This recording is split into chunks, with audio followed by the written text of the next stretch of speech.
Hi welcome to SR media. Vizianagaram జిల్లా కేంద్రంలో గల ప్రభుత్వం డిగ్రీ కళాశాల తరగతులను ప్రస్తుతం సాంస్కృతిక కళాశాలలో తాత్కాలికంగా నిర్వహిస్తున్నారని 2019 సంవత్సరంలో ప్రారంభించిన డిగ్రీ కళాశాలకు 5 ఏళ్లు గడిచినా శాశ్వత భవనం లేకపోవడం వలన విద్యార్థులు బోధనా సిబ్బంది ఇబ్బందులు పడుతున్నారని తెదేపా జిల్లా ప్రధాన కార్యదర్శి ఐవీపీ రాజు, పార్టీ రాష్ట్ర నాయకులు కనకాల మురళీమోహన్ అన్నారు. సోమవారం విజయనగరం జిల్లా కలెక్టరేట్ వద్ద వారు మాట్లాడుతూ విద్యార్థుల చదువుపై తీవ్ర ప్రభావం పడుతుందని, కావున ప్రభుత్వ డిగ్రీ కళాశాలకు శాశ్వత భవనం మంజూరు చేయాలని కోరారు.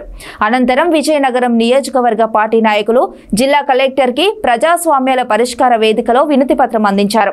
ఈ కార్యక్రమంలో పట్టణ పార్టీ అధ్యక్షులు ప్రసాదులు లక్ష్మీ వరప్రసాద్, ప్రధాన కార్యదర్శి ఆల్టీ బంగారుబాబు తదితరులు పాల్గొన్నారు.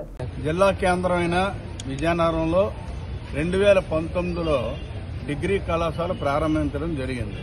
అయితే అప్పుడే ప్రారంభించడం కాబట్టి ఫస్ట్ ఇయర్ డిగ్రీ అడ్మిషన్స్ అట్లా జూనియర్ ఇంటర్మీడియట్ జూనియర్ కాలేజ్ ఉంది కదా, అక్కడ స్టార్ట్ చేశారు. మరి ఏటా పెరుగుతున్న విద్యార్థుల దృష్ట్యా అక్కడి నుంచి 2020లో సంస్కృత కళాశాలకు షిఫ్ట్ చేయడం జరిగింది.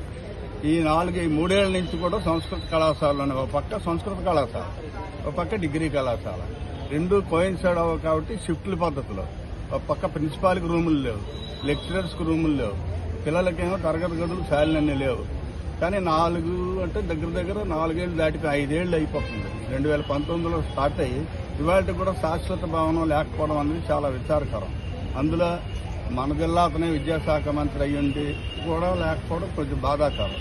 అది మరి ప్రభుత్వం దృష్టిలో మేడం గారు తీసుకెళ్లారు, నారా లోకేష్ గారి దృష్టికి, అలాగే కలెక్టర్ గారి దృష్టికి కూడా తీసుకెళ్లి ప్రభుత్వానికి నివేదించమని మేము రిక్వెస్ట్ చేయడానికి వచ్చాం. అది కంపల్సరీగా ప్రభుత్వానికి పంపిస్తామని కలెక్టర్ గారు మాట్లాడారు. తెలుగుదేశం పార్టీ ఎప్పుడూ కూడా చదువుకునే వాళ్ళకి మంచి అవకాశాలు కల్పించే ప్రభుత్వం తెలుగుదేశం నారా చంద్రబాబు నాయుడు గారి నాయకత్వంలో, అలాగే అశోక్ గజపతిరాజు గారు అదితి నాయకత్వంలో ఇక్కడ పూర్తి స్థాయిలో మనం అందరం కూడా చదువుకోవడానికి పూర్వం అశోక్ గజపతిరాజు గారి కుటుంబ సభ్యుల నుంచి కూడా ఈ రోజు వరకు కూడా వాళ్ళు చదువుకునే యువకులకి ఎప్పుడు కూడా ప్రోత్సాహం కలిగించే ఆనవాయితీ ఉంది. అయితే ఈ విషయంకి వచ్చేసరికి ప్రభుత్వ డిగ్రీ కళాశాల 2019లో శాంక్షన్ అయినప్పటికీ కూడా 1 సంవత్సరం మాటే జూనియర్ కళాశాలలో రన్ అయింది. తర్వాత సంస్కృత కళాశాలలో కంటిన్యూగా షిఫ్ట్ వారీ పద్ధతుల్లోనే, అంటే అక్కడ సరియైన ఇన్ఫ్రాస్ట్రక్చర్ లేకపోవడం షిఫ్ట్ వారీ సిస్టమ్ అవలంబించడం జరిగింది. అయితే ఇది పర్మనెంట్ గా ఈ 4-5 సంవత్సరాల్లో గత ప్రభుత్వం ఒక్క బిల్డింగ్ గానీ వాళ్ళకి ఇన్ఫ్రాస్ట్రక్చర్ ఎక్కడా కూడా వాళ్ళకి లేకపోవడం రూపంగా స్టూడెంట్స్ అలాగే ఉపాధ్యాయులు అందరూ కూడా ఇబ్బంది పడే పరిస్థితి ఉంది. కాబట్టి వెంటనే ఇమ్మీడియట్ గా బిల్డింగ్ ఏర్పాటు చేయాలని చెప్పేసి కూడా ప్రభుత్వం మా గ్రీవింగ్ సెల్లో కలెక్టర్ గారికి ఇవ్వడం జరిగింది. అలాగే మా ఎమ్మెల్యే గారు అదితి మేడం గారు కూడా కలెక్టర్ గారి దృష్టిలో కూడా పెట్టి, గవర్నమెంట్ లో లోకేష్ గారి దృష్టిలో పెట్టి వెంటనే ప్రభుత్వ కళాశాల బిల్డింగ్ ని ఏర్పాటు చేయడానికి ఆవిడ కూడా పూర్తిగా కృషి చేయడం జరుగుతుందని చెప్పేసి కూడా తెలియజేసుకుంటూ సెలవు తీసుకుంటాం.